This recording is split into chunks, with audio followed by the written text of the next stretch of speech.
somebody from other countries tell me that this is the same situation. I see a Somali sitting here. You are from Somalia? Yeah, very good. And you are from Sudan or Somalia? Somalia? Nigeria. Did your mom teach you about riba?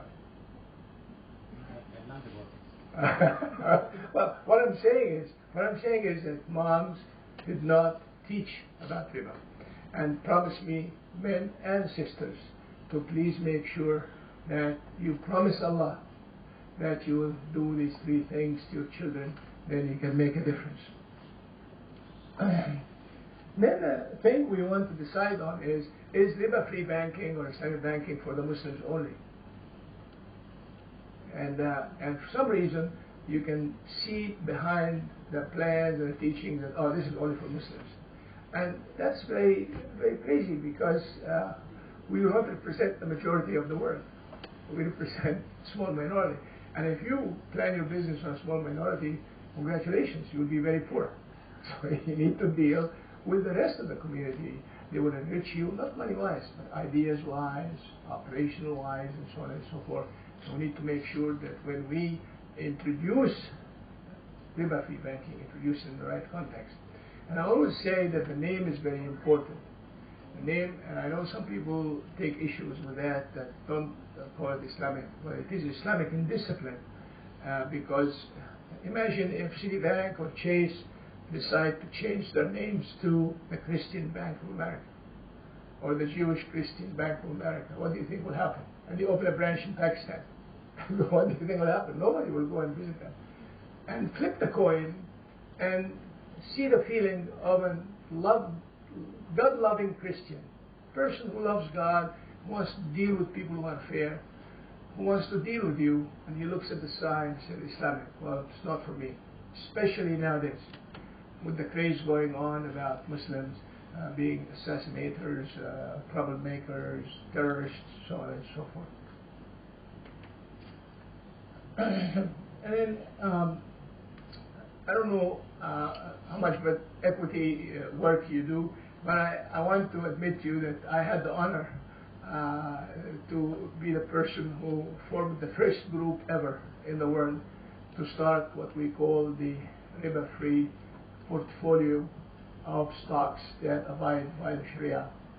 And that led to what Wellington Management, which is Vanguard, has done what it did, and the Dow Jones Islamic Index has done what it did. We did that for Al-Barakah. We had a portfolio of $250 million, and we didn't know how to do it. And there was Salah Malaika and I, and we sat down with scholars, and we defined the parameters and so on and so forth, and we did the screening, and the portfolio did very well. The performance was fantastic. But here's a catch that I want to bring to your attention. One thing that we put as one of the parameters is that the capitalization of the company, the debt in the capitalization should not be more than 33%. All right. Now the question is, how do you measure the capitalization of the company? Is it the book value of the company, which is the historic value, the value of the land when the company started, which may be 5,000, now it's 5 million. I'm not exaggerating. That is the book value, which is a little bit very conservative. Or it is the market value, whereby you take the price of the stock on the today market with Dow Jones Industrial Average multiplied by the number of outstanding shares, and that will be the capitalization. I think this is a highly inflated value of the stock. And I want to recommend to you to value the company based on the real market value as studied carefully, and not just multiplying the number. Unfortunately, in the screens that are used today in Dow Jones Islamic Index and others, they use the market capitalization, which is a very inflated reflection of what happened in the stocks. On the sukuks, now we all know that the Europeans are very interested in sukuks, not because of the Islamic Sharia, because of a convenience. I mean, we don't know what the niyats are, but it's just a matter of convenience. And I want to say this, that when rates are going to start going up, when interest rates are going to go up, and I think they will be, We're very close to the end of the cycle. I think the party of the sukuk will be over, and we need to. I mean, you are a research institute. You need to sit down and dream and come up with solutions of what we do if this has happened. The next slide. And if you're going to be a riba-free banker, ask yourself, if a non-Muslim comes to me and he says, you know, I like you, I like to deal with you, but tell me what is the added value of riba-free banking?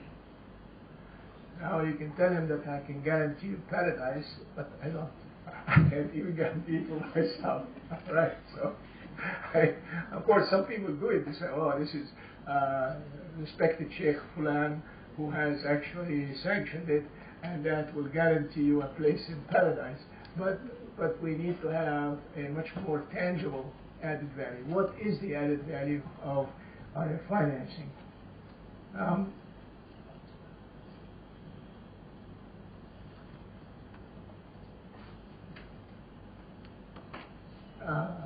Okay. Oh, I know. Don't blame me. I know. And then the question is who to hire. I share with you who do we hire. There are two ways of hiring bankers. One way, which is the easy way, you go to the next door bank and you steal away from him the best banker. Have you heard of it before? Yes. Have you heard of it before? Now, the fact of the matter is, I don't like it. I don't like it because anybody who's for sale will always be for sale. He'll come to you and build a nice book, and after 2 or 3 years, he will sell again, right? And that's not how you develop a loyal staff. So we've taken the decision that, you know, we have a group of what we call the core group, 3 or 4, and around them we will train staff for the next 20 or 25 years. So we look for young men and women of all faith, all background, who are 3.75 out of 4 grade point average. Because it is an indication that they are hard workers. They take responsibility seriously.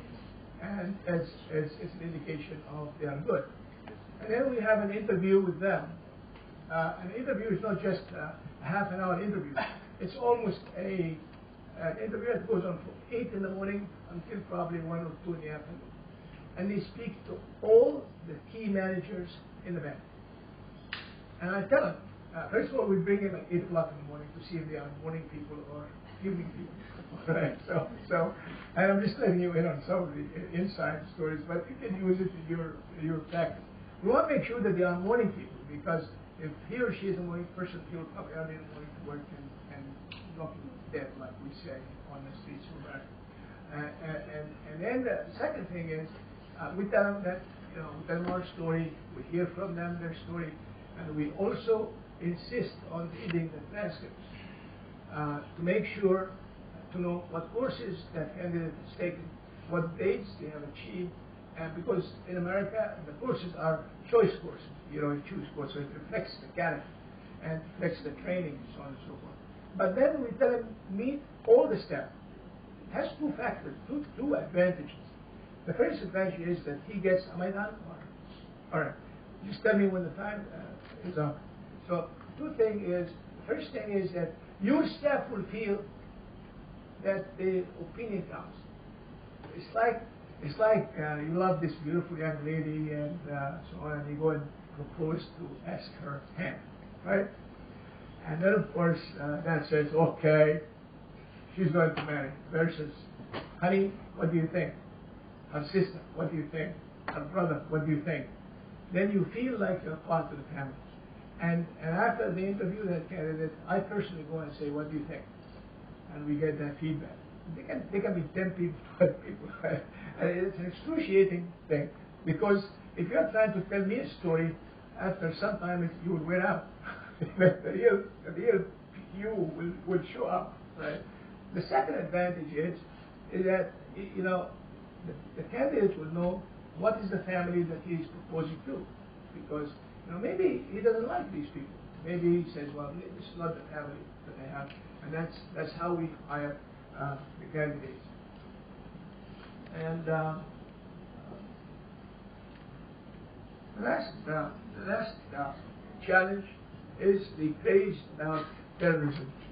And as you know nowadays, there are many evangelicals who are very active in the military, in the United States military in particular, who have changed their tune. They used to say RAND Corporation, for instance, which is one of the most sophisticated and well-placed research institutes, had a report about 5 years ago recommending to the government to deal with an Islamawasati. These are the middle-of-the-road Muslims. Of course, the middle-of-the-road Muslims won the Arab Spring, so they became no Wasatis anymore, and they blew them out of the water. And now the new tune is that Islam is terrorism. Wallahi, Islam is terrorism. If you want to stop that, you have to uproot the Quranic values from the hearts of the Muslims, and we are out to fight. Now, be as it may, because you are a banker, we're not here to discuss politics. But here's my recommendation. If you are a banker, if you are a central banker, if you are a person who is in charge of anything, follow the rules and the laws. No shortcuts. No, Ashan Khatri, please, I'm your brother, help me out. Just this time. And you do something that will make your bank compromised, and it will be exposed in the media that Islamic banks are aiding terrorists. And that's not going to impact your bank only. I promise you, it will impact every bank, Islamic bank around the world. So I beg you, please, no compromises. Please follow the rules and the regulations of the system you belong to. If it doesn't smell good, don't do it. If it doesn't fit good in your heart, don't do it, even if you have to leave your job. But do not become a participant in the blowing away of hard work, which many have done over the past 50 years. Would you promise me? Would you promise Allah? Louder when you go to Allah. So that's what we talk about. I just want to give you quickly the book, and I hope that I will pique the interest of those who are here this afternoon to read the book. The Judeo-Christian Islamic System. We actually call the Shari'aa the Judeo-Christian Islamic System because it's built on the teachings of Moses and Jesus and Prophet Muhammad sallallahu alaihi wasallam, and it's great details. I think this is one of the very few books that covers in details the prohibition of riba or riba in all religions. And then the valuation system and the monetary discipline. People say Islam prohibited riba and interest and so on and so forth. Actually, interest and the abuse of people's assets by giving them a loan was prohibited by Prophet Moses and Jesus and Prophet Muhammad. And the Holy Quran came to canonize it, to make it a law. So that is out of the way. So that is out of the way. It became a law. And the only qard is called qard al-hasan. And the word qard means to bite. Because when you give a qard to somebody, you take a bite out of it to pay for the interest or the riba. That's why it's called qard.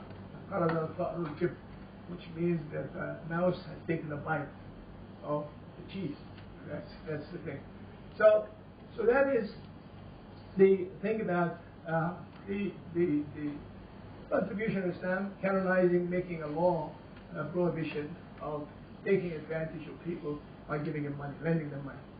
But two important historic contributions of Islam to the world. Number one was that when businessmen, caravan trotters, caravan managers like the Prophet ﷺ were running their caravans, they needed money not because they were poor. What did they need the money for? Business. To grow their business, to expand their business. So the Prophet ﷺ brought to the world for the first time the joint venture on the Musharaka contract.